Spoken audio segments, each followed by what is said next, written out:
que esse é o desgoverno mais patético da história. Eu acho que vocês já não tem dúvida nenhuma, né? Mas só que só a gente da direita não ter dúvida, isso não impactaria nas eleições em 2026. Agora acontece que todo mundo acordou, até mesmo quem votou lá no Lula, quem acreditou nele, quem acreditou nas promessas dele, simplesmente acordou. Até essa mesma galera aí que tinha acreditado tanto, né, no que a grande mídia fez com o Bolsonaro, né? Fizeram ali de Bolsonaro um cara extremamente malvadão, o cara que não respeitava a mulher, que não respeitava ninguém, enfim.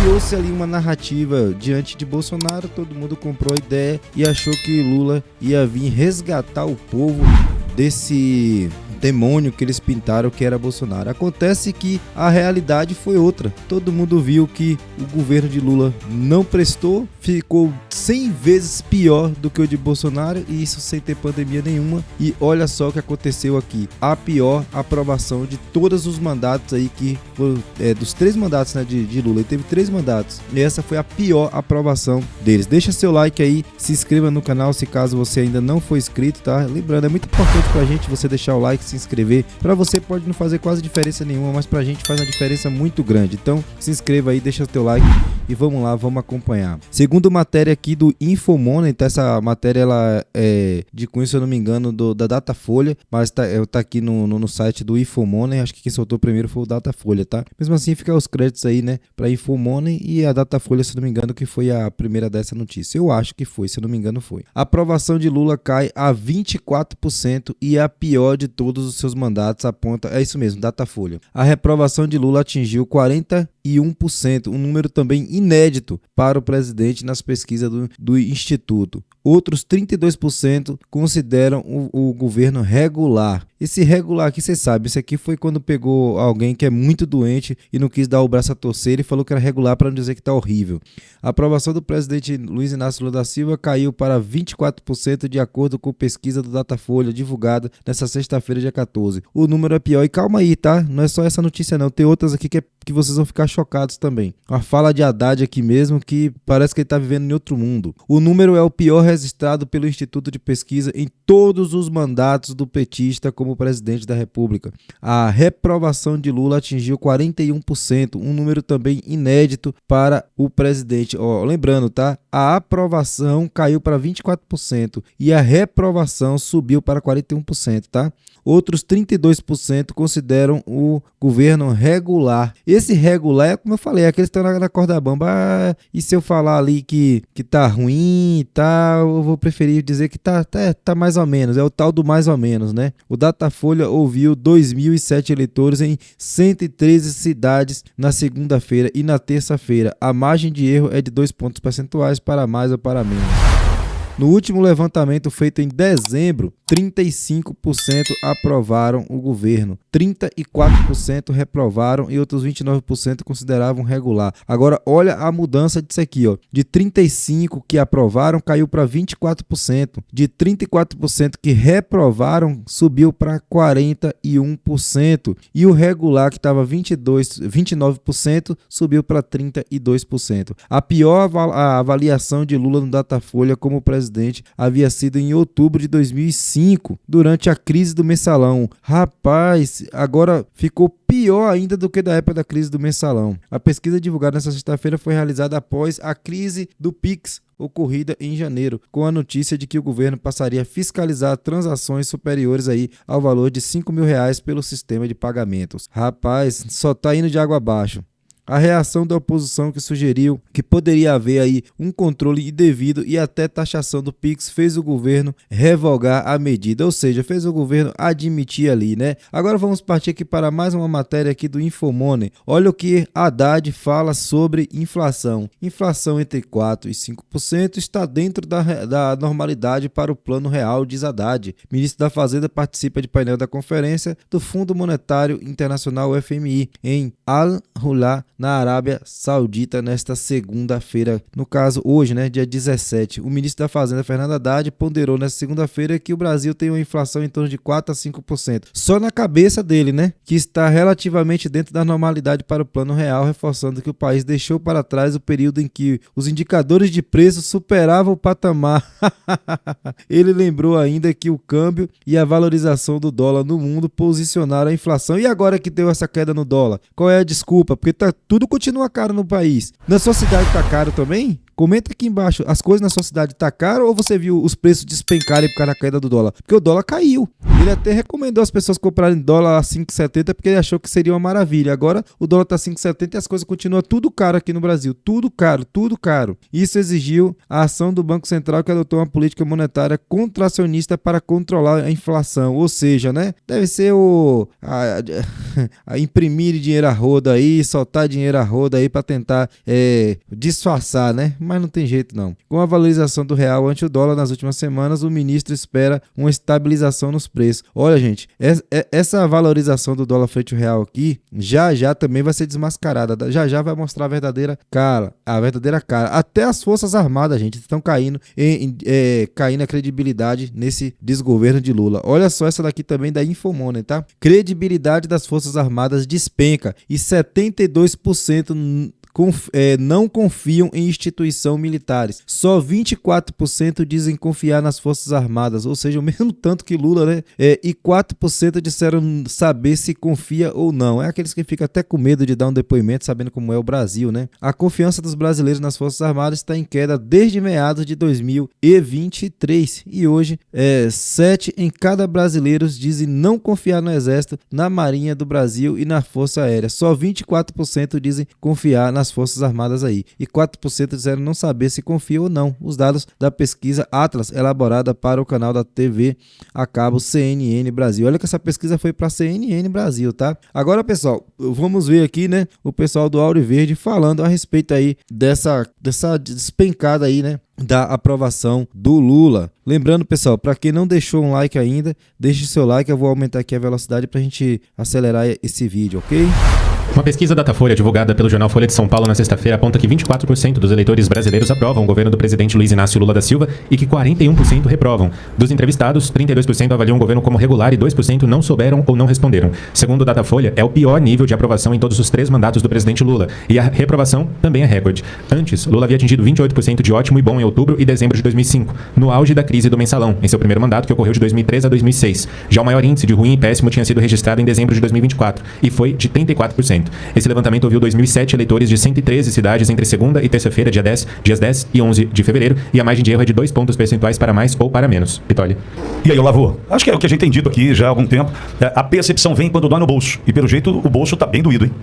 Teve a fala dos ovos nesses dias. Só lembrando que é um assinte falar em ovos, como bem colocou o Walter. É um assinte falar em ovos, um produto que subiu 40%, né? Mas Lula disse que ou seja, não tem picanha, se tiver vai ser vencida e mesmo assim não dá para comprar. E agora nem ovo mais o brasileiro pode comprar. Fala nisso, fala aqui para mim nos comentários quanto tá aí a tabela de ovos na sua cidade. Aqui tem lugar que chega a bater R$28. Esse ano é o ano da colheita, né? Entre aspas, o ano da colheita. Sim, colhe os resultados daquilo que fez. Colhe o resultado da intransigência, de falas absurdas. Só se o brasileiro tá plantando fumo, né? Porque só o que a gente tá colhendo é o fumo. Disparatadas, longe da realidade. Agora, amigo Pitoli, amigo Walter, uma palavra que nós precisamos observar a partir desses números é descolamento. A mudança dos princípios dentro da política serão intensas. Nenhum membro do Legislativo quer ficar perto de quem está perdendo. Um fato. Ainda mais com a eleição ano que vem. Acrescenta esse tempero da eleição ano que vem. Esse descolamento, coloquemos os nossos olhos na palavra descolamento. Walter falou do judiciário, mas o judiciário, amigo Walter, ele é retroalimentado. Esse poder que o judiciário tem pela ausência dos freios e contrapesos do Legislativo é uma retroalimentação, também com o apoio do Executivo. Quando o Legislativo, que tem uma aprovação pífia, tem uma pesquisa da Intel, você confia ou não nas instituições? Quem confia no Congresso Nacional? 9%. A gente vai tratar sobre, inclusive, Forças Armadas na sequência da... Isso, importantíssima essa pesquisa. Então, o que nós temos? Um descolamento, uma ruptura das estruturas de sustentação do apoio do judiciário. Nós vemos Alexandre de Moraes desaconselhado a viajar para os Estados Unidos. Então, essa retroalimentação está comprometida pelos números do governo federal. Muita água passará debaixo dessa ponte. Walter, quero te ouvir sobre a pesquisa, Walter. Tem uma parte da pesquisa que acho que não apareceu aí, que mais de 60% das pessoas não querem que o Lula, acham que não é bom o Lula ser candidato à reeleição. É interessante também. Esses 24% que o aprova, eu diria que é a turma ideológica, né? Não importa o que ele fizer, a bobagem que ele disser, esse pessoal vai continuar apoiando o Lula. Tende a diminuir um pouco mais. Eu acho que ainda tem um pouco de gordura aí desse centro flutuante, assim, né? Que é pendular. E cada vez diminui mais à medida que fica mais evidente as mentiras todas que foram faladas, a propaganda que foi feita, e que também acaba a outra gordura, que é a gordura que o governo tem de continuar comprando voto, opinião pública. Agora vem o anúncio do Lula de distribuir 22 milhões de Vale Gás, né? Até quando esse gás vai permanecer, né? Não tem mais, praticamente. A gente sabe que está no vermelho, está na reserva já. É mais um ano desse gasto desenfreado do governo. Né? O governo de Lula ele é baseado sempre nas mesmas coisas. É criar uma crise, fazer com que o povo perca poder de compra. Depois que o povo não consegue comprar mais nem o básico, aí vem um auxílio para dizer que está ajudando. É sempre assim. Primeiro instaura-se uma crise, se instala-se uma inflação absurda, aí a pessoa não tem condição de comprar o gás, vem o Vale Gás. A pessoa não tem condição de fazer uma feira para poder se sustentar, veio um aumento no Bolsa Família, aí como é que diz, o estudante, a pessoa as famílias não conseguem mais nem comprar um material para o estudante, aí vem algum auxílio para o estudante. É sempre a mesma coisa, não muda, o povo não abre os olhos, é complicado isso. Não vai comprar uma reeleição. E o resultado imediato disso, no outro lado, que é no lado da política, eu vou usar uma expressão que eu acho que o brasileiro de norte a sul mais ou menos conhece: os aguapés começam a se mexer. Porque começa essa conversa, assim, lideranças partidárias. Aí o Hugo Mota já faz uma fala que acena para a direita, já diz que vai colocar a anistia em pauta. O Kassab senta com o presidente Bolsonaro. A eleição dos Estados Unidos ajuda tudo isso. Quer dizer, o cenário vai fazendo com que a política, de um modo geral, vá desbastando essa narrativa da extrema-direita e as coisas vão voltando para o seu leito natural, porque o que a gente viveu e vive ainda hoje é que tudo foi em nome da virtude e da salvação da democracia para a extrema-esquerda ou para a extrema-safadeza. Agora, Marcos Brito, no chat, traz uma ponderação importante que eu quero discutir aqui. Deixaram o Lula Molusco sangrar na época do mensalão e ele ficou mais 4 anos no governo. Trago aqui, Marcos, muitíssimo obrigado pela tua participação no chat, importantíssima, mas preciso fazer aqui algumas distinções. 2006, quem disputa a reeleição de Lula, quem era o oponente? Alckmin, morno, ruim de campanha, enfim, e mais do mesmo. Hoje a gente sabe que é mais do mesmo. Era o Teatro das Tesouras. Ficou provado para nós. Outra questão, Marcos, e vou te ouvir, Olavo, vou te ouvir, Walter, sobre o assunto. Não tínhamos redes sociais. Em 2006 era o iniciozinho do Orkut, onde as pessoas estavam ali dispostas a encontrar pessoas que não viam há muito tempo, mas não era para discutir política. Isso acontece com a chegada do Facebook em 2010, posteriormente Instagram, o fortalecimento do YouTube que chegou em 2005. Quer dizer, 2006, essa questão rede social era muito incipiente ainda, muito frágil, né? Então tem esse ponto. Temos também a Globo manipulando, porque a Globo foi até um ponto, deve ter negociado até os tubos, né, para seguir ou não seguir com tudo que fez naquele momento, diante do mensalão, né? Enfim, eu entendo que o momento é outro. E esse sangrar também é diferente. Qual a tua opinião, Olavo? Totalmente, os elementos presentes, a circunstância acontece de forma diferente. Lula tinha uma idade naquele tempo, talvez falasse menos besteira do que fala hoje. Porque tinha Duda Mendonça. Exato, tinha outro marqueteiro bem colocado. Era outro contexto. Um outro ponto importante também é a articulação dentro do judiciário. Essa articulação dentro do judiciário, atualmente, com a eleição de Trump, com o fator Elon Musk pressionando o judiciário, só lembrando que aquele representante da ONU que falou da condenação, colocou a condenação do Netanyahu, a prisão, foi sumariamente punido pelo governo Trump. O contexto é outro. Aquela liberdade que havia quando o Fachin, depois de negar 10 vezes a incompetência territorial, num embargo de declaração, entende que havia incompetência territorial e Lula passa a ser descondenado. Contexto totalmente diferente. O que se forma agora são ventos favoráveis que não permitem a repetição do que lá aconteceu. Agora, Walter, ainda sobre isso, mas tem um outro ponto. Como é boa a participação da audiência no chat, né? A Patrícia Lins vai no ponto também. A questão envolvendo essa fragilidade de Lula. A Patrícia Lins no chat diz: se Bolsonaro for para a rua e pedir impeachment de Lula, vão inclusive vão pegar a fala de Bolsonaro e dizer que ele quer um golpe. Ou seja, além de tudo isso que a gente já expôs, Walter, tem essa questão. Bolsonaro não pode, ao meu ver agora, defender a pauta impeachment de Lula, porque ainda temos no sistema, como você colocou, Walter, um judiciário de olho no Bolsonaro e Mas a verdade é que não, a verdade é que agora estão todos focados na anistia, ninguém está focado agora no impeachment de Lula, é tanto que essa fala aí ela já está sendo mudada já, né, o presidente Bolsonaro mesmo, ele já deu um alerta, ele falou, olha, é o momento da gente falar de anistia e não falar de impeachment de Lula. Por quê? Porque as eleições já estão vindo aí, o impeachment de Lula não vai precisar de impeachment de Lula, ele mesmo está se desfailando com o que ele está fazendo e falando, ele mesmo está se afundando sozinho. Pouco para pegar qualquer possibilidade de falha na fala do nosso presidente Bolsonaro. Walter. A Patrícia tem razão, não vamos esquecer que o Paulo Pimenta, antes de ser defenestrado, disse que até outubro o Bolsonaro ia ser condenado. Provavelmente ele tem essa informação tão privilegiada quanto a outra informação privilegiada divulgada pela mídia de que agora, no período do Carnaval, Paulo Gonet vai denunciar o ex-presidente Jair Bolsonaro, exatamente seguindo esse planejamento, em penas combinadas que chegam aí a 28 anos de prisão. Agora, nada disso afasta o fato de que Bolsonaro, elegível ou não, será o principal cabo eleitoral do Brasil. Eu não tenho dúvida disso, e ele tem essa responsabilidade, e vai eleger uma grande bancada. E nós, se eles não derem um golpe, esse sim, verdadeiro golpe de mudar a regra do Senado, nós vamos eleger a maioria dos senadores. É por isso também, de novo, essa reunião que está acontecendo aí, o PSD é o partido que tem a maior bancada dentro do Senado, o PSD do ex-prefeito Gilberto Kassab tem a maior bancada. Então Bolsonaro vai ser esse cabo eleitoral, ele vai fazer essa mudança. Agora o Olavo tocou num ponto importante, que para mim é a providência divina, ou divina providência. Que é a chegada do Elon Musk e do presidente Donald Trump ao poder. Do presidente Donald Trump. Por quê? Agora veio esse representante da OEA, que é o Brasil. Vocês acham que no relatório dele ele não vai ponderar a respeito dessa questão que aconteceu aí com o representante do Ministério Público Internacional? Não sei bem como é que é isso, lá no Tribunal Penal Internacional.